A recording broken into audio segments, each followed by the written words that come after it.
Thank you very much for your kind introduction. It's a privilege and honor to be with you here today. It's a privilege and honor to be the odd one out. I was told that God created man, and then he gave 2 steps back and he said, I can do better than that. And he created woman. So it's a privilege and honor to be with you. My experience working with rural women came as a result of my encounter with the Vice President of the Dominican Republic, Doña Margarita Cedeño de Fernandez. And that encounter that took place after I met her at one of her events where she was speaking about multidimensional poverty, I was discussing with her one of the greatest handicaps that emerging entrepreneurs, especially women, have when it comes to getting financing in the financial services industry naturally.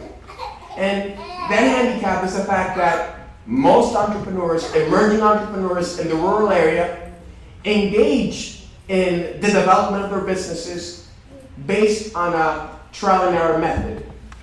And trial and error has its place in the business development experience, but we need methodology. Yes? Financial people look at methodology. They look at validation in order to decide whether or not to go ahead with the financing of any given project. And most people would say, well, Jonathan, we're talking about rural people. Yes, but methodology is not rocket science. Methodology is very basic. Yes, as Ms. Fernandez was rightly pointing out in her presentation, they proceed based on a methodology to decide how to approach each and every case on a tailored basis, if you will, in a tailored fashion. Methodology starts with observation. Yes. What do entrepreneurs take notice of? They take notice of needs, wants, and capabilities within their communities. Yes. Sometimes we don't think of what the origin of an entrepreneurial project is, and the origin of an entrepreneurial project is really frustration. Yes. Many women engage in entrepreneurial projects based on frustration. They're frustrated with something in their community, and they decide to do something about it, not to whine about it. Yes. I got together with a group of women from my country, the Dominican Republic, and we started talking about entrepreneurship. And one interesting definition that came up in one of these training and development sessions that were sponsored, by the way, by the Vice Presidency of the Dominican Republic, program that they have called Progresando con Solidaridad, Progress with Solidarity.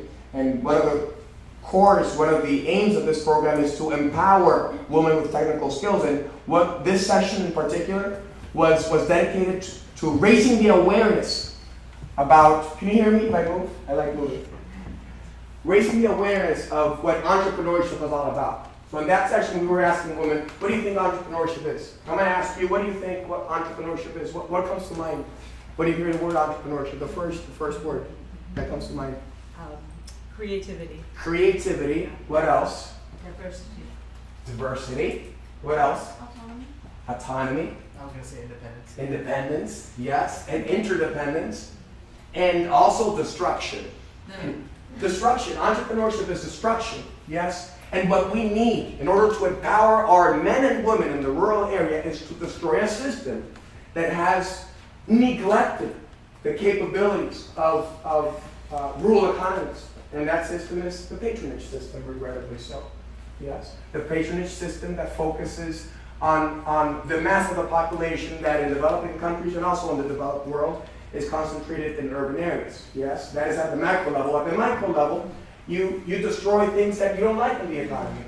For example, Mrs. Vidia was mentioning monopolistic and oligopolistic competition. Yes, we don't like that. Consumers don't like that because these guys drive prices up. So entrepreneurs seek ways and means to destroy that.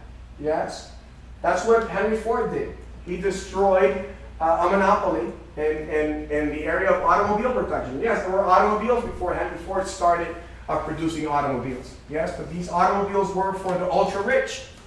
This guy created a system wherein the production of the automobile was cheapened, if you will, and was made more efficient, and he democratized the ability for people to have automobiles. And we have to democratize ways and means for people in the rural area to have access to finance. And whereas we can focus on the problem in itself, I think we should focus as well on the systemic predicament that has created the problem in the first place. I don't know if any of you have heard of William Edwards Deming. William Edwards Deming, he was, if you will, the father of the Japanese Industrial Renaissance. Yes, he went to Japan in the 50s and he started laying the groundwork of what we today know as Kaizen. Yes, this process of continuous improvement. Kai means a change in Japanese, sen means good. Yes? And by improving continuously, they've created the corporate culture that we have today, which is very integrated. Yes? They have been able to kind of interweave the development of the rural area and the urban area. So this gentleman, William Edwards Deming, used to say, we should not focus on the outcome. We should focus on the input. Yes? The outcome can be considered, if you will, financial empowerment. But the input, the raw material for financial empowerment is, yes, the education of rural women when it comes to financial instruments and how to open an account and how to build credit and how to build credibility. But also the raw material for a system where rural entrepreneurs are empowered is an ethical government. And regrettably so, in my part of the world, I'm from the Dominican Republic, and I've been able to travel throughout Latin America and Central America. One of the greatest handicaps that we have is government corruption, is patronage systems that sometimes are enabled by the dynamic that takes place in the first world, in the developed world. For example, here in the United States and in Western Europe, farmers receive hundreds of billions of dollars in subsidies. Yes? When the developed world has a natural comparative advantage in the production of agricultural goods. We cannot compete, not because we're not competitive, but because we're not receiving those hundreds of millions of dollars, of billions of dollars in subsidies. Yes? So if NGOs in the first world, in the developed world, want to help farmers down in the developing world, the first thing we have to do is to get rid of the politics. Because as a matter of fact, consumers in the developed world are affected by these subsidies. Yes, but these consumers are not organized so as to say, hey, we don't want that to happen. So you have politicians rigging the system and giving subsidies to these groups that can move the election one way or another. So, whereas, yes, we have to get creative as to how to create financial instruments whereby women can be empowered in the rural area, we also have to fix the system so that that dynamic of economic empowerment can be organic in nature.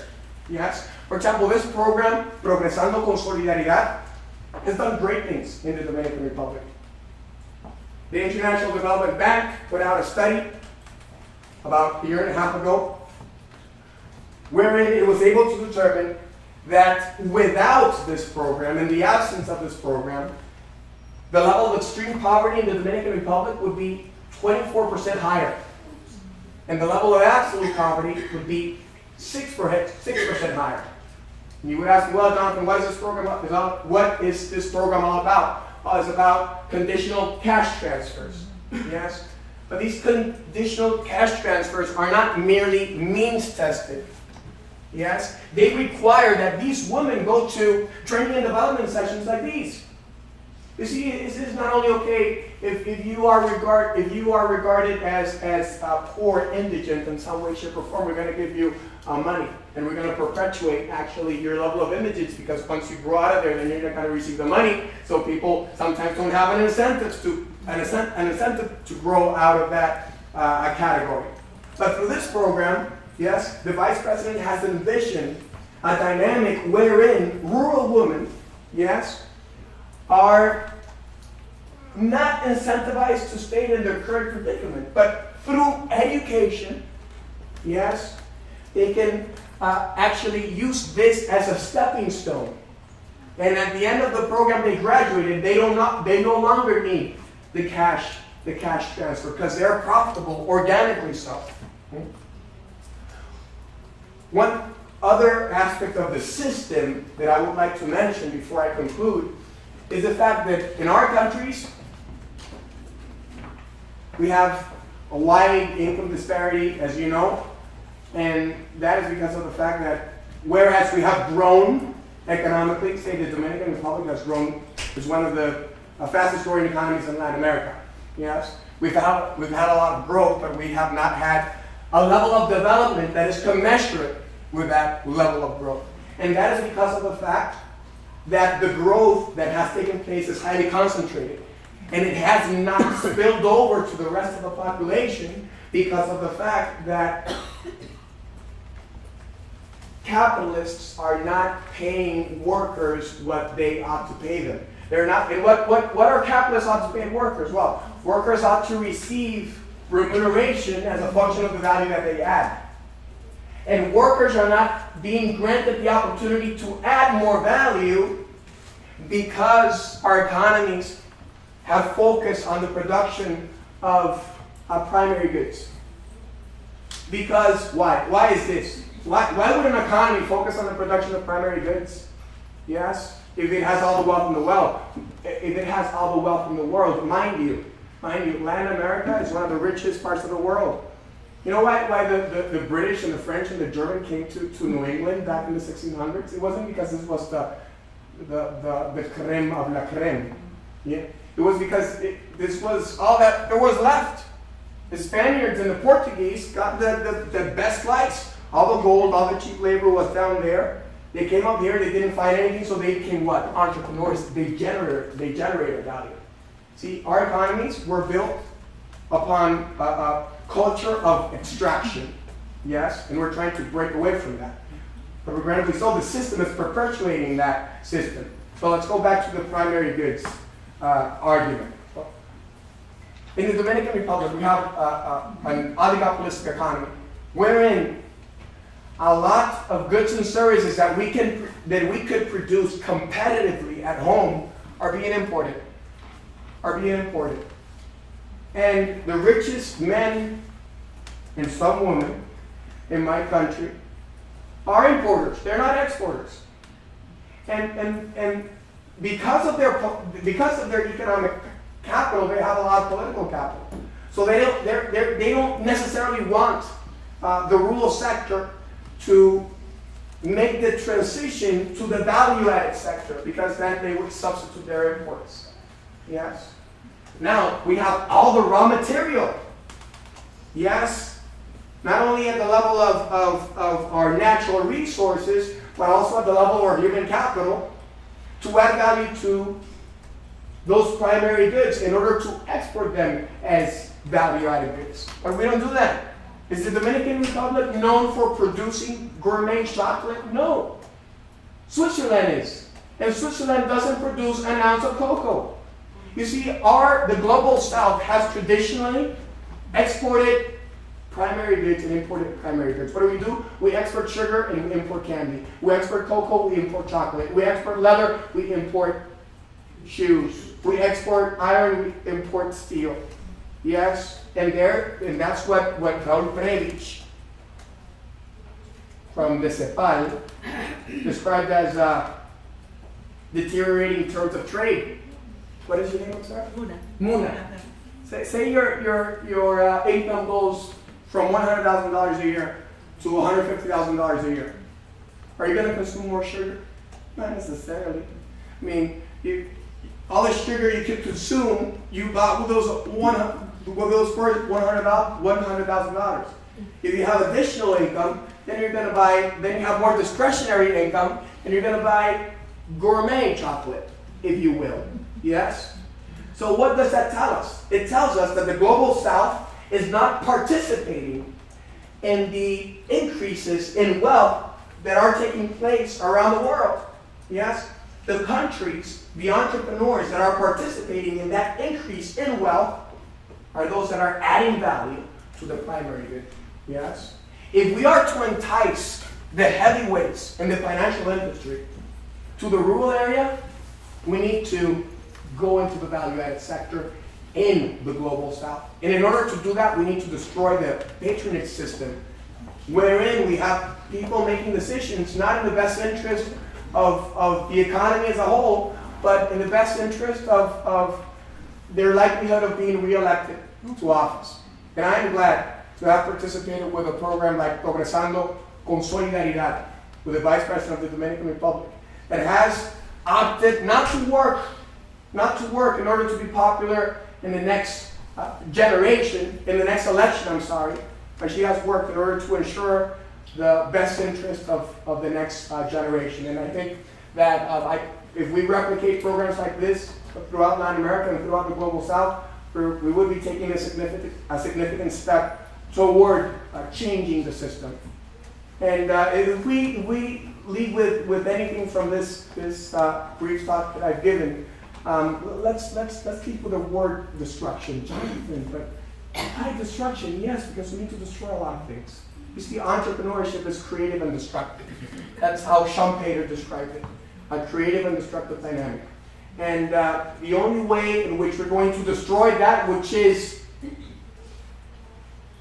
keeping the talent from the global south from actually being remunerated as a function of its potentiality is that system that will only be destroyed on the basis of creating.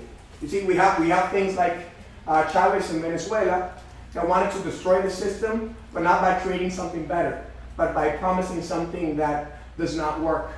We need to empower our citizens with knowledge in order for us to make good decisions when it comes to what leaders we're going to put in office. And I think we need more women in office and more ethical men in office in order to change the system and work for those that are willing to give back to our society. Thank you very much. Have a good rest of the day.